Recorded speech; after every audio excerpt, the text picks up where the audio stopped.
We actually have a very interesting session of what is usually our Q&A. Before we open it up to questions, which we usually do, with our cybersecurity guru, Dave Morrow, we actually are going to have him tell us a little bit about a real life and recent experience that he had with an attempted identity theft. And he can walk us through everything that happened and what he's done as a result of it. And interestingly, it came out of an arena that we haven't previously explored in our presentations and Q&A. So we thought you might find this very eye-opening. So Dave, we're going to turn it over to you, and then we will open up for questions after that. Okay. Well, I just want to emphasize before we start that this is still an evolving story.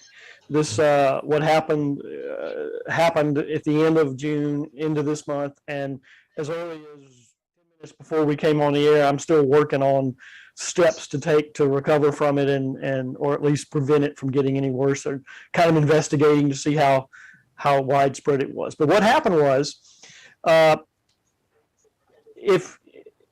if you know about data breaches, if you've had a data breach and you've been a victim of it, the standard kind of remediation or offer they make you is, we'll give you a free year or two of credit monitoring. And so I make it a point to always accept those, no matter if I've got 2 or 3 others. Whenever I get a letter, I always accept the data monitoring. And that way I get the free monitoring, free for services that other people would be paying for from the same company. Because it's basically, these companies are, LifeLock or Equifax or whatever, that have this monitoring service already, and you would pay for it, but as part of the breach remediation, they have to give it for free. And so I always sign up for that. And usually it basically just tells me, yeah, your email address is found on the dark web. That's no big deal. I know that.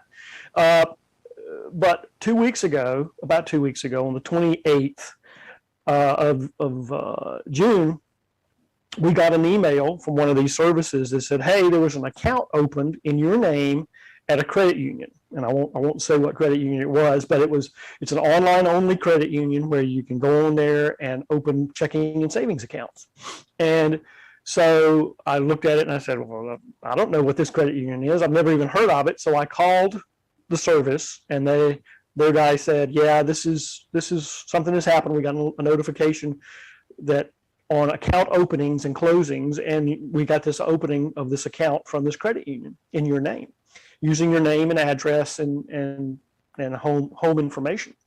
So they gave me the credit union's number, and I called them and talked to their fraud investigator, and he said, yeah, there was an attempt or an account opened in your name, a savings and a checking account on the 24th, which was over a weekend.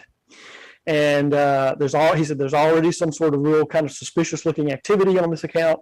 They would put checks in and immediately turn around and try to withdraw the money, that kind of thing. And so he froze it. He closed the account. He froze it. And so that kind of got my little antenna going, because I'd really always thought myself that the credit freeze that we tell people to do, freezing with Equifax, Experian, and TransUnion, if you put a freeze on that, and I've had one of those for years, because ever since I was an investigator, 15 years ago, I've had a freeze on all my credit. And so I thought that would take care of that. And it didn't. And it didn't even catch it. And the investigator says, I don't know why it didn't catch this. And we use TransUnion to do the credit bureau thing. And so I called TransUnion, and they said, no, we don't have any activity from this credit union in your account on the 24th. And so then I called back to the credit union and got somebody else, and they said, oh yeah, we don't, when we open accounts, is different. We handle that different than we do for if you try to get a loan from us or get a credit card from us. We do a credit check then with TransUnion. But if we don't have that, if you're just opening an account, we don't do that. We go to a company called ChexSystems and see if you're have had problems with other checking accounts elsewhere. And if you're okay, we'll give you the account. And I'd never heard of ChexSystems. And so I started down that little rabbit hole, trying to figure out, okay, who are these guys, and what kind of, why doesn't the freeze with the credit bureaus stop this kind of fraud also? So that's where I've been going in the last week or two.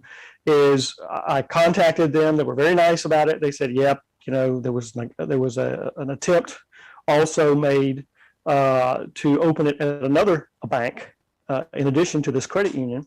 And I got a copy of my report. They're part of the Fair Credit Reporting Act scheme, just like the credit bureaus are. So you can actually write them or call them and get a free copy once a year of your report of the information the check systems type, these check verification, these financial institution research agencies or whatever they're called. You get a free copy of the information they have. And Check Systems actually offers a freeze just like a credit bureau does. And so I put a freeze on my account there with them and got a copy of the report. And when it came in the mail, because they only mail it to you, they don't give it to you online, I saw that there was a query the next day. This happened on the 24th with the credit union. The next day, there was a query from an online bank. And I'd never heard of that. So I called the online bank folks and asked them about it. And they said, yeah. Well, first it's a bank and a credit card. So I talked to the credit card security people, and they said, yeah, we don't have anything on an active card, but there was an attempt made to get a credit card in your name on the 25th, and it was denied because you had a credit freeze on. TransUnion did what they were supposed to do with the credit freeze. So that's good. And so I said, well, let me go over to the bank side of operations, because it was an entirely different team, and talk to them. And they said, yeah, they tried to on the 25th open a bank account in your name using your home address information and all that stuff. And we asked them to call us because we had some questions about it, and they never called. So it's just kind of in abeyance. And so they canceled that and froze that. So then, I was an investigator for years, a fraud investigator. So that kind of got my little antenna twitching about how many other companies like this are out there that I've never heard of that are doing this kind of thing. And so I looked and found the Consumer Financial Protection Bureau, CFPB, which is the federal government's consumer protection agency for financial institutions interactions.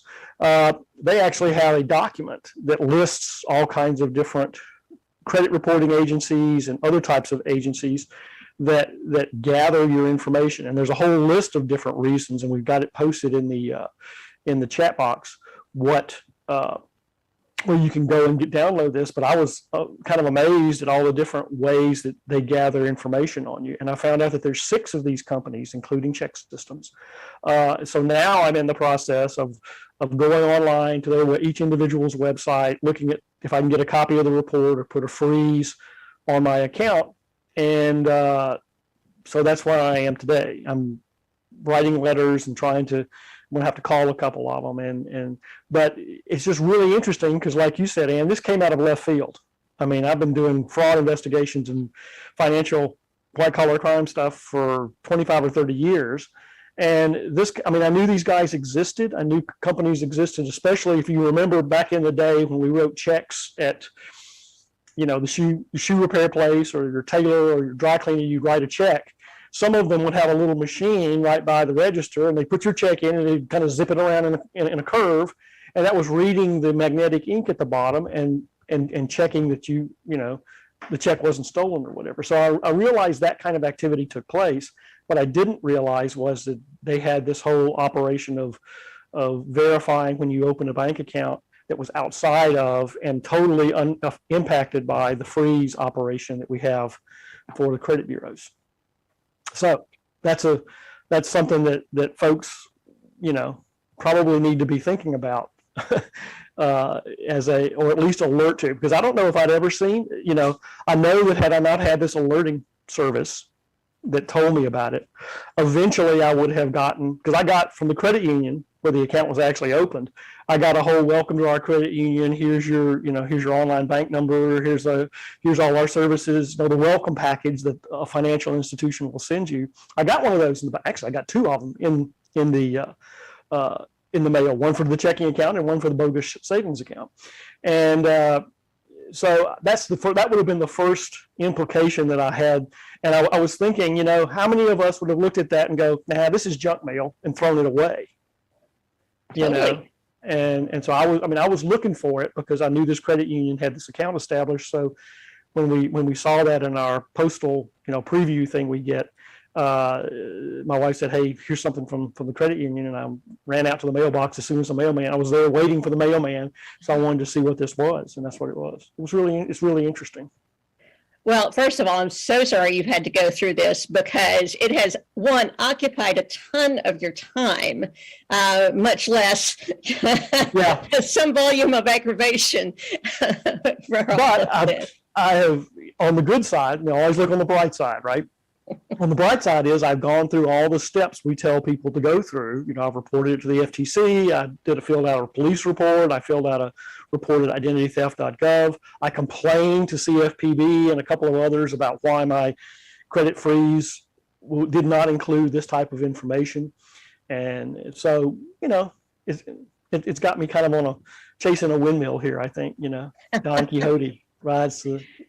Well, we are learning a lot as a result of your experience here. And as you said, this is evolving. There will be more you will learn, I'm sure, along the way. And we've had a lot of people join since you began your story. So just a quick summary is that we always talk about the need to freeze our credit with Experian and TransUnion and all of that.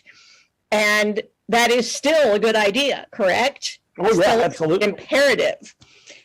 But keep in mind that what we're learning is, that works for opening credit accounts, right? Right. And as you experienced with the card that was opened in your name, it stopped that opening in its tracks. Mm-hmm. That was great. But the interesting part here was someone opening a deposit account in your name. And that's a whole different arena with 5 or 6 companies who are like consumer reporting in that arena. And that's what was out of left field. Right. And what it looks like is that, of course, I'm going to the other 5 companies and going to ask them to give me a report of what information they have and what inquiries they've had. But other than, and I'm hoping I don't see any more where over that weekend or since then, somebody else has tried to open accounts and had these other 4 or 5 companies have fielded requests to open new accounts at other institutions that I still don't know are out there or as yet opened an account, So that's the concern that I have was that had I not, and I mean, it took me a little looking on the CFPB website to find this list of companies because I was thinking there was probably dozens of them, but there's only 6. So, but I'm kind of upset because I shouldn't have to do this as somebody who's, kind of an innocent bystander / victim on this thing. I shouldn't have to go through all this gyration to fix all this. So that's my way of looking at it. I'm kind of the victim here, Well, totally. And I guess it's doubly annoying. But as you say, we are learning. So for all the folks who are on the call and for all of us, what are the lessons that we can all learn based on your experience? And what else besides a credit freeze do we need to do? Well, we always talk about not relying on one silver bullet, right? Don't rely on one piece of software, antivirus or passwords or whatever to be all the things you need to do to be secure, because it's a layered approach of different tools and software and practices and policies that you do yourself. So that just reinforces that. This does, because I have these services that I get because I always sign up for it when a data breach occurs and I get my little letter. I always sign up for those because it's free, and B, it adds a layer of alerting. So I can find out early, because finding out early in this type of fraud is imperative. You don't want it to go two weeks or 2 years down the road, and suddenly, the mail starts bringing dunning notices from a collection agency because there's stuff out there that you never even heard of before. And sadly, when I talk to people on the helpline, that's how some victims of identity theft figure it out that they've been victimized, is that they start getting these collection notices. So that's the first thing. And having multiple things that you do, both tools as well as practices. Like I always will or almost always, will keep an eye on my credit reports, and anything unusual that happens, I try to follow it down. You know, in this case, my investigator little antennae have started twitching. So I go to, I'm starting to go down a rabbit hole of how this happened and why this happened and all that. But, you know, you can't just take care of it and think, okay, it's all right, because like here, there's this company, Check Systems, and they were very good about it, and they exist. I just didn't ever know they existed, or this whole process existed. But there's 5 other companies. And so I've got to personally go talk to them and see what happened there, because I want to know if anybody's tried with any of these other systems. And I'm going to be watching my mail, or for any indications, and emails for any indications that there's some other institution out there that has an account in my name.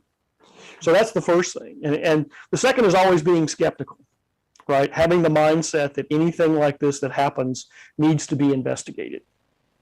And not necessarily sitting around wringing my hands about it, but worrying about, hey, if something happens here, I'm curious as to figure out why this happened, and always keeping alert for unusual things, and not just taking things at face value. Mm-hmm.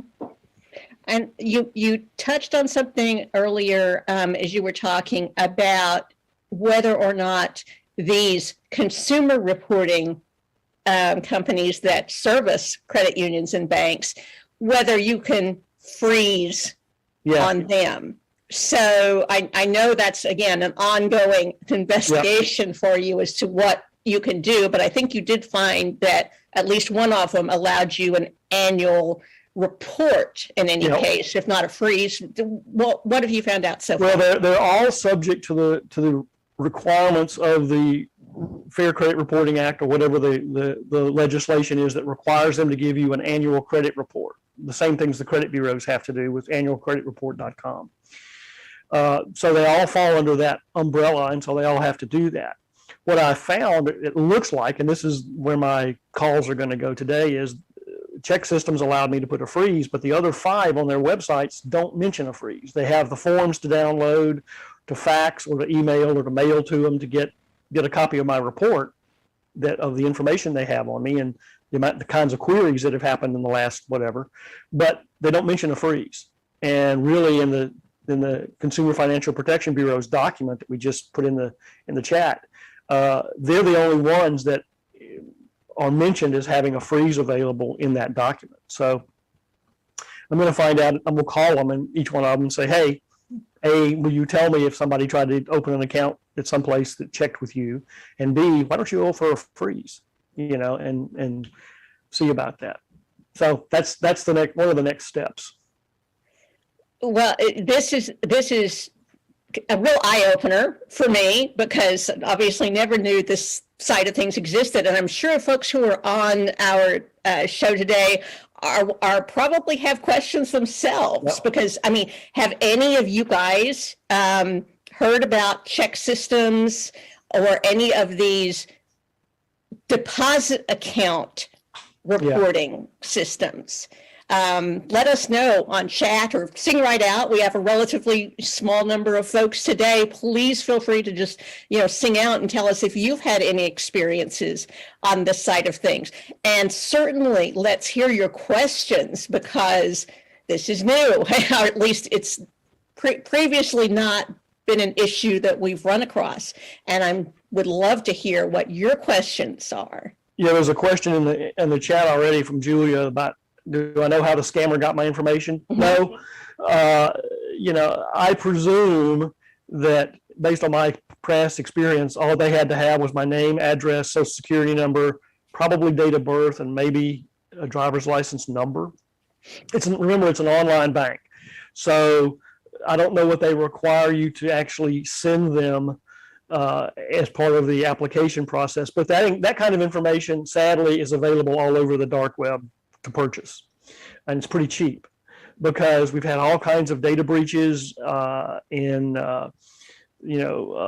both the government, the VA's had them, the DOD has had them, the Health and Human Services or Social Security, all of the government agencies have had data breaches where personal information is gone. Banks have had them. So lot of places, insurance companies, even doctors' offices where your information would be, have had those types of breaches. And so the information's all out there.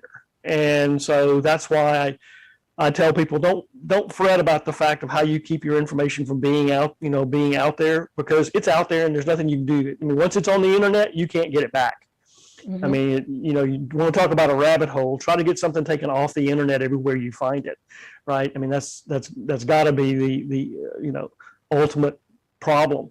But so the best thing you can do is just build those attitudes and systems in place to catch things before they get out of hand. And we have another question from Dee.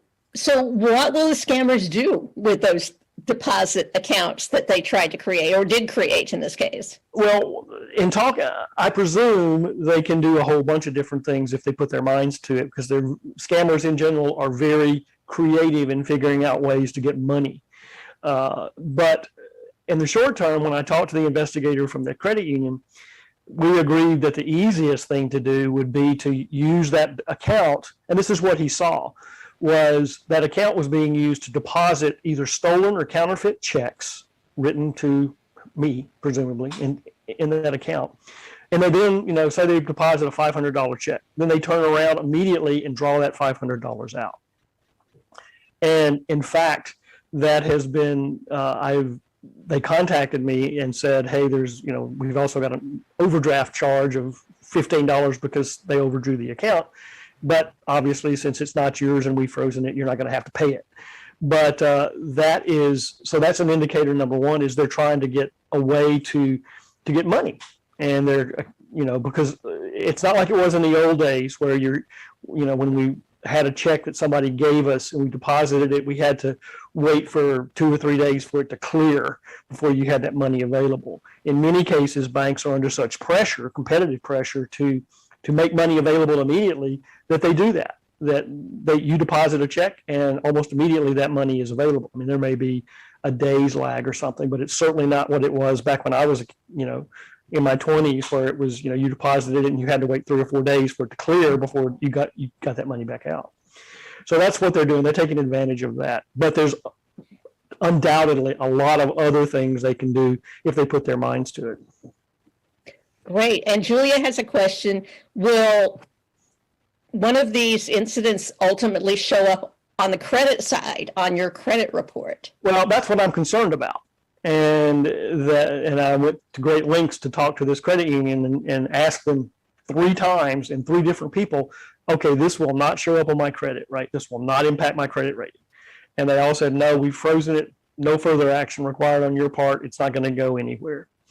But this whole process is there primarily, I think, from reading the documentation at the CFPB, to allow banks to know, not necessarily if you're credit worthy, which that implies lending.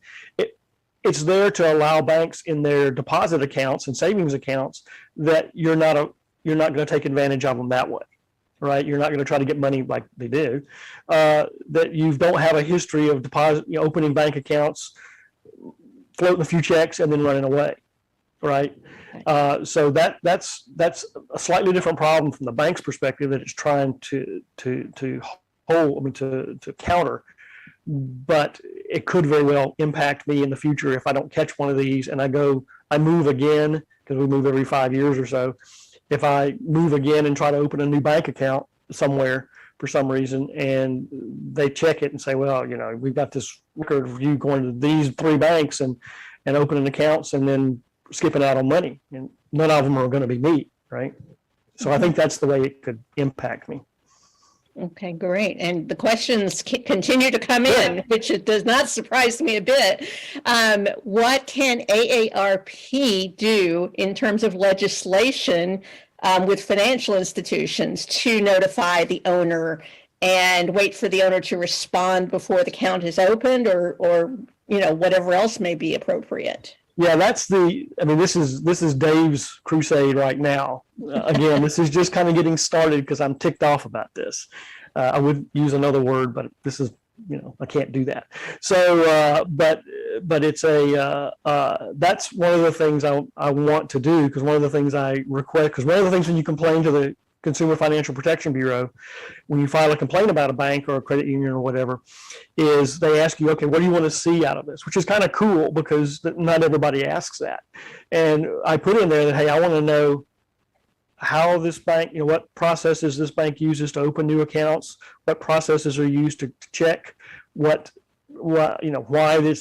my credit bureau freeze didn't pick this up, and why these companies are not included in credit bureau freezes. So I want to see what their answer is, and then I'm going to, go ride my horse and do my Don Quixote thing against tilting at windmills about this.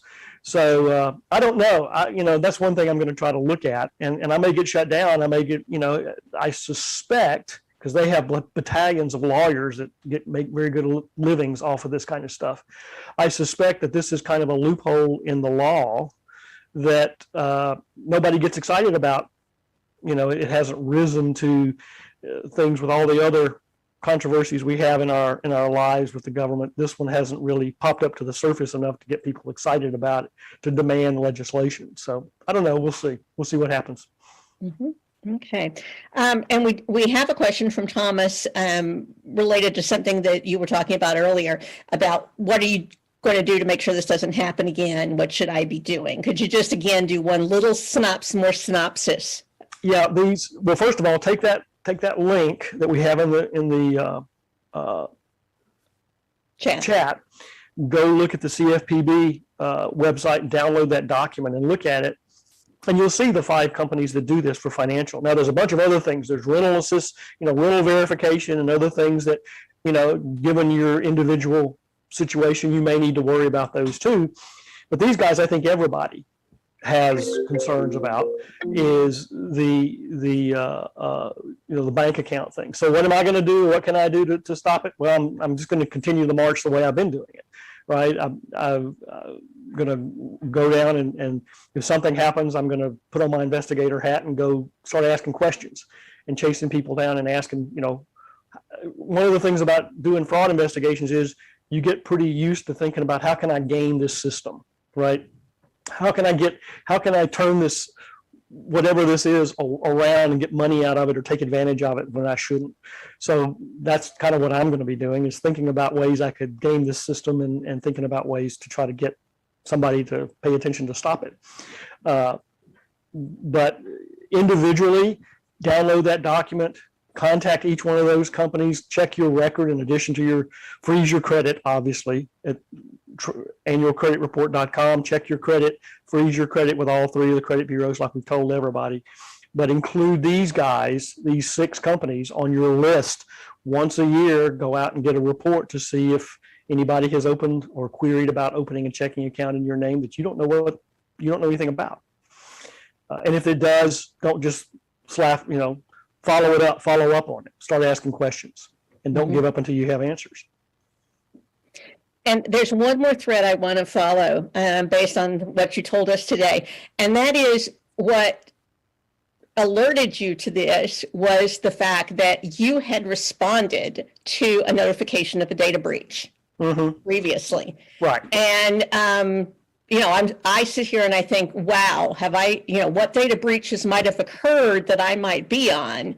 Is there any use to Googling data breaches and then going to the sites to see if they still have that service available, i.e., does that even matter? Or? Yeah, I mean, it does, but there is some sites, and I can't remember them right offhand, that list all the different data breaches, but what they don't include is, what kind of restitution are given to the victims. It's really more of a security related site that says, these are the 10 places that got breached this last month. There's a group called the Identity Theft Resource Center that has a lot of things like that, ITRC. And Identity Theft Resource Center, you can Google it, and I subscribe to a list of them, and about every month or 6 weeks, they'll send me an email that says, these are the breaches that took place. And they have a newsletter like thing that comes out. And so that's a good place probably to start. I don't know, again, if it has all the information of the website you go to talk about, do you get these free things and all that. But the main thing too is, even with snail mail or your email, make sure you look at it and don't just chunk it in the trash. As I mean, because I basically get, even though I'm on the do not contact for unsolicited credit card things, I get some of those every week. And most of the time I don't even open them. I'll just rip them up or shred them and throw them away. Now I'm going to have to start opening those things and make sure they're not a letter or a welcome kit from some bank that I didn't even know existed because of the account that I've established. So think about that. That's a very interesting one. Yes. As soon as I walk to my mailbox, I divide everything into two piles, and right. I may need to pay more attention to those financial side ones. Okay. Well, thank you so much for sharing all of that in depth, because it definitely is a whole new arena that I think we are much better off being aware of now. And we have a question on a slightly different topic from our Facebook folks. Okay. Diana asks, I was just a victim of an attempted scam with a utility company. A man phoned me and demanded payment by phone. I knew it wasn't right, so I called the utility company. Well done, Diana. Yep. They told me they would never do that. Apparently last year, my credit card was compromised, somebody in California, and it was not fun.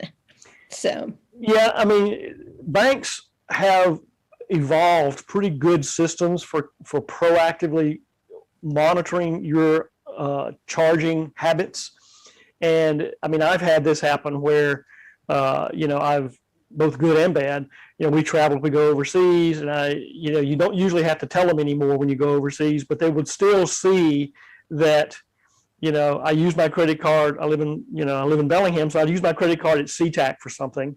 And then 8 hours later, I used it at London Heathrow, right? Or at a hotel in London. And I would get a call from my credit card company or my bank saying, hey, is this you? Is this okay? We saw some anomaly. They've gotten really good at doing that. And that's great because that proactively catches those types of frauds. But on the other hand, sometimes they don't do it fast enough. And you have a compromise like that. But the good thing is with a credit card, as opposed to a debit card, the credit card, by law, you're only required to pay the first $50 of the fraudulent charges. The rest of whatever charges are there are basically have to be eaten by the merchant or whatever, because you're not responsible for them. With a debit card, again, it's a hotline into your bank account. So you just got to be worried about that. And I don't use my debit card for anything, but the ATM thing that it's an ATM card for my bank also is a debit card, but I don't use it for a debit card. I just use it for an ATM. Mm-hmm. And another question related from Thomas, should I put an alert on my credit card for when a purchase is made? And what about my debit card? And if so, what amount should I do it? And how quickly will I be notified? Yeah, that's one of the tips we talk about, Thomas, is that if your credit card company allows you to do that, and most banks will do that, most credit card companies will do that. My family all has very low limits on all our credit cards, like a nickel. So if anything is charged to our credit cards, we know immediately. One of our credit card companies, while we're standing making the purchase at Safeway or whatever and using that cards, my wife will get a text message saying your card's being used at Safeway. So make it as very low. Obviously it's a great idea, to your first question, to have that type of alerting on all your credit cards. Make it a very low number so that you get known if anybody charges anything to your credit card. I talked to somebody yesterday who it was zero. I wouldn't do that because a lot of times, folks will put a penny on your credit card just to see if it's a live credit card. If you buy something online, they'll charge and then take off a penny or two just to make sure it's a live credit card so they don't get defrauded. So you might get inundated with things you don't need to worry about. But at least make it pretty low, like a nickel or whatever. Now, the downside to that is I can't go out and buy my wife an anniversary or a birthday gift and use a credit card, because she knows, right? If I go to Macy's or I go to any of the nice jewelry stores or whatever and buy her something, she knows before I get back to the car that I bought something there. So you have to be kind of sneaky in certain situations, but it certainly does come in handy. And with a debit card, I just don't use, like I said, I don't use a debit card at all. if I can keep from it, because I use it as an ATM to get money out of my bank, but I don't use it in lieu of a charge card because it doesn't have the protections that a credit card has by law. And it's literally a straight line into whatever I have into my checking account. If I lose track of my debit card and my PIN, then they can empty my checking account, and I can't really, know that until they tell me that. Okay, great. Well, keep those questions coming. We've certainly had quite a few today, which we really appreciate, and has allowed us to get into some real details here. Yep. In the meantime, Dave, last week you gave a demonstration of a password manager. Oh, and before we get there, we have a follow-up question. Can I put alerts on my Apple Pay or PayPal account? In as much as you can probably put an alert, because Apple Pay and PayPal both usually are hooked onto a credit card, that's probably where you can. I don't know if Apple Pay and PayPal will alert you to that extent like a credit card will, but I mean, we have both of those and have used both of those in the past, and they're both linked to a credit card. And so that, I think, is how you would, putting it on your credit card is how you would know. If you link it onto your bank account, I'm not necessarily certain that they would be able to catch it that way. You need to ask Apple Pay. You need to ask PayPal about that, because I really don't know the answer strictly for everything that happens on Apple Pay or PayPal. Mm-hmm. But I would think that the things that occur where it's attached to your credit card, to a credit card, you give Apple Pay or PayPal when you sign up, then you would get those kind of alerts from that, I think. Mm-hmm. Again, that's a good question. It is, and I'm wondering, like especially the PayPal account, if you have that attached to your bank account instead of a credit card, it seems like you're opening up the same issues that you do with a debit card. Yeah. But I mean, you're counting on PayPal or Apple Pay to be secure. Mm-hmm. But in anything like that, even with the ATM system, you're counting on that to be secure too. I mean, you have to have a certain amount of faith in the system. Trust. Remember, Reagan said, "Trust but verify." He was talking about nuclear weapons, but still, it's the same thing with fraud, right? Trust but verify. You got to trust these guys because there's no other way to exist, I think, in society. But you still need to be very wary and alert. Mm-hmm. Right.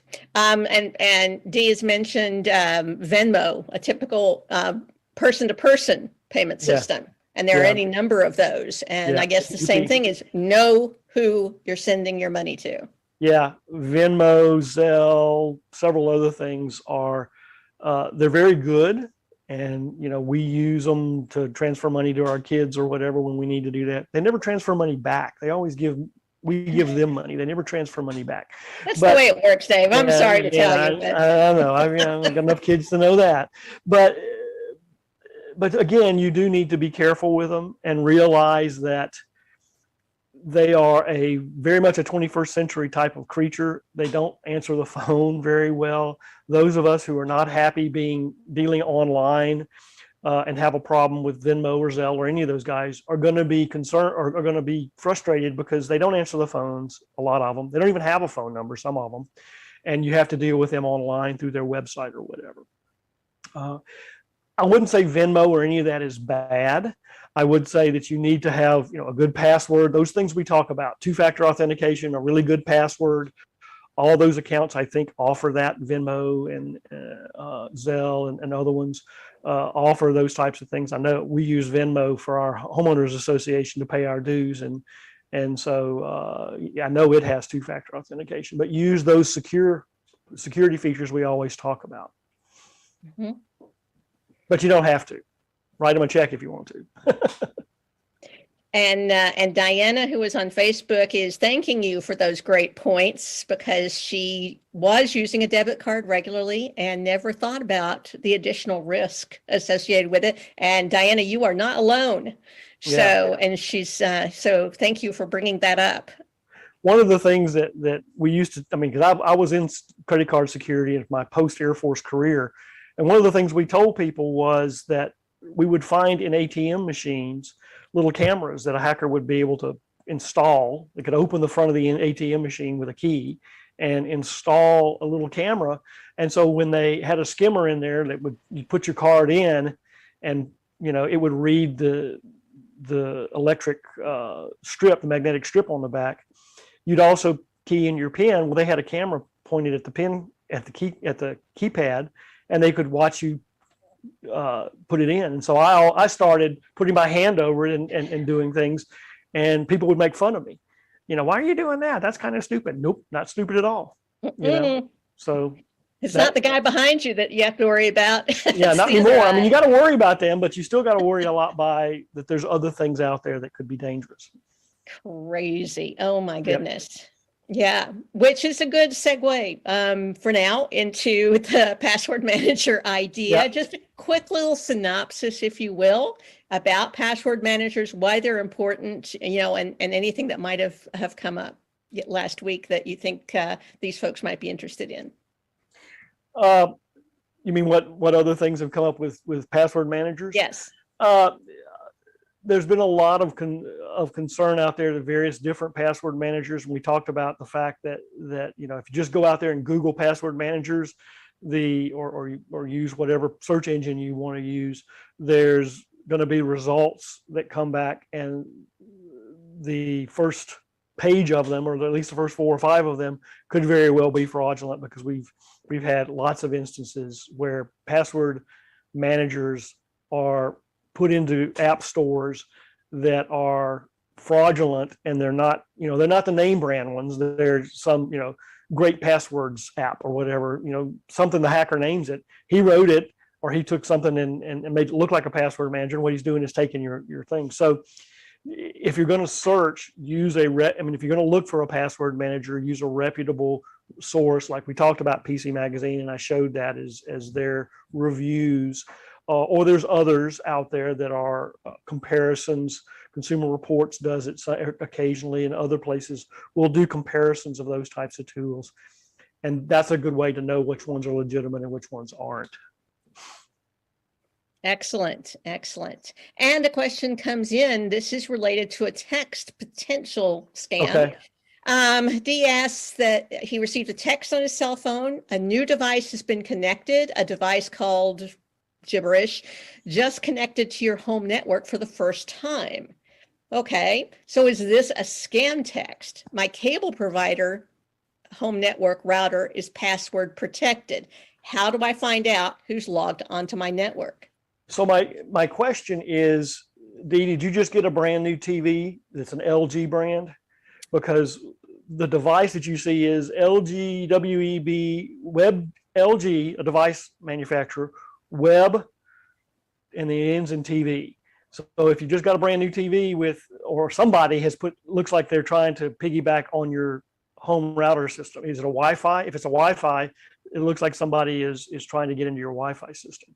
The best thing to do since your home router is password protected, do you know the password, or is it Comcast or whoever your router provider, is it their password and you don't really know the password? The way to find out is to log into your router, and I use Comcast, but I also have my own router for Wi-Fi, and I can log into that router and look at all the devices that are connected. And but that includes, you got to remember, it includes TVs, it includes doorbells if you have a wireless doorbell, it includes security cameras, it includes the robot vacuum cleaners, it includes anything that has access to your network will have access to your router. So what that means is it's not a scam. It's probably that somebody has, especially if they used your home network. Home network is the name of your network router, and for your particular network for your home. That usually means that somebody is piggybacking on your router, your Wi-Fi signal, to get access to the internet without paying for it. So in this case, it looks like, I would bet that the LG WebOS TV is an LG brand television system using the WebOS operating system. And one of your neighbors, is probably trying to piggyback onto your system to get their Wi-Fi signal.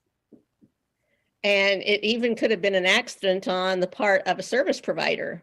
Yeah, probably. I mean, it kind of depends on, as long as D has a really good password on his router, whether it's the passwords provided by the company and they won't tell him, or if it's his, as long as it's a good password, that's a little harder to do it by accident, right? But again, if your home network router is provided by your provider, by your internet service provider, and they won't tell you the password, then they could very well just have a really goofy password on there and you'd never know it. So I would talk to them first. If you're certain it's not within your control, that you don't have a password that you set up on your home network router, I would talk to your service provider and complain to them, because you should have access. It's your router. I mean, it's their equipment, but it's serving you and you pay for that service. You should have access to that router and the password. I hope that answers your question. Wow. Lots and lots of great questions today. Well, we've opened a can of worms, and there will be lots more to learn as we go forward into this entire idea about consumer reporting on deposit accounts. But thank you so much for sharing all that fabulous information, because I think we're all now much more aware of things to be looking out for. So does anyone have any additional questions before we move? There are many, this is from D, if there are many free software available to create deep fakes, advised to look out for deep fake when video seems untrue. Yeah, I mean, I'm not really up on deep fakes as much as I probably should be, because I truthfully very rarely look at political types of videos. I figure every politician is probably trying to manipulate me, but that's just me being cynical. But yeah, deepfakes are a real concern, because it is now technically easily, very, very conceivable and feasible for somebody, on their home computer to use a piece of software like you're talking about, to actually change a video or an audio and make it appear to say something or show something that it doesn't. And it can be pretty crude, where you can look at it and go, oh, that's clearly not correct. Or it can be very good. And those are the ones that you really got to worry about. So, again, I tell people, just be skeptical of everything. Anything you see on the internet or anything you hear about, or a video or anything, be skeptical of it as you're going in position. And, I hate to say that. I hate, because I've had people tell me, that's really sad that we can't be trusting anymore. Yeah, it is, but it's the way it is, and, you can be sad about it, but at your peril, you ignore that and continue to say, okay, there's no problem with this, and believe everything you see on the internet. Yeah, being an ostrich and sticking your head in the sand is obviously not a good thing when it comes to cybersecurity. Yep. All right. We really want to thank Dee and Thomas and Julia, and I know I'm leaving someone else out here. Oh, yes, and Diana on Facebook, for all of their great questions today, because this monthly event is all about you and your questions. So we want you to join us every third Friday of the month for these Q&A sessions. And also on the second Friday of every month, we have a quick presentation on a particular topic. And then on the next Friday, we can always answer further questions about it. So thank you for joining us today. We look forward to seeing you next month. And thank you, Dave, always, for giving us your time for these Q&A sessions. No problem. Glad to do it. All right. Thanks so much, everybody.